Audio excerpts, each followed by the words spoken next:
ফেসবুকে বড় ঘোষণা মুখ্যমন্ত্রীর। জানালেন আশাকর্মী, অঙ্গনওয়াড়ি কর্মী এবং অঙ্গনওয়াড়ি হেল্পারদের বাড়ানো হলো মাসিক বেতন। মঙ্গলবার রাত 10টা নাগাদ ফেসবুকে একটি পোস্ট করেন মুখ্যমন্ত্রী। সেখানে লিখেছিলেন, আগামীকাল সকাল 10টায় সাধারণ মানুষের জ্ঞাতার্থে একটি বিশেষ ঘোষণা। আর এই পোস্টের পরই শুরু হয়ে যায় রাজনৈতিক মহলে জোর চর্চা।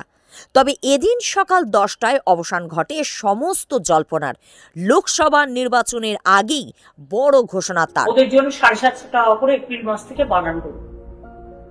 দুই হচ্ছে, যারা অঙ্গনারী ওয়ার্কার আছে তারাও 8,250 টাকার মতো পায় এরকম, তো ওদেরও 750 টাকা করে বাড়ানো হলো এপ্রিল মাস থেকে। আর যারা আইসিডিএস হেল্পার আছে তারাও 6,000 সামথিং পায় এবং তাদেরটাও 500 টাকা করে 1 এপ্রিল থেকে বাড়ানো হলো। তাদের জীবন শুভ হোক, ভালো হোক, আরো ভালো করে কাজ করুন। ভবিষ্যতে আরো সুযোগ সুবিধা পাওয়ার জন্য আমরা সবসময় মামাটি মানুষের সরকার আপনাদের সাথে ছিল, আছে এবং থাকবে।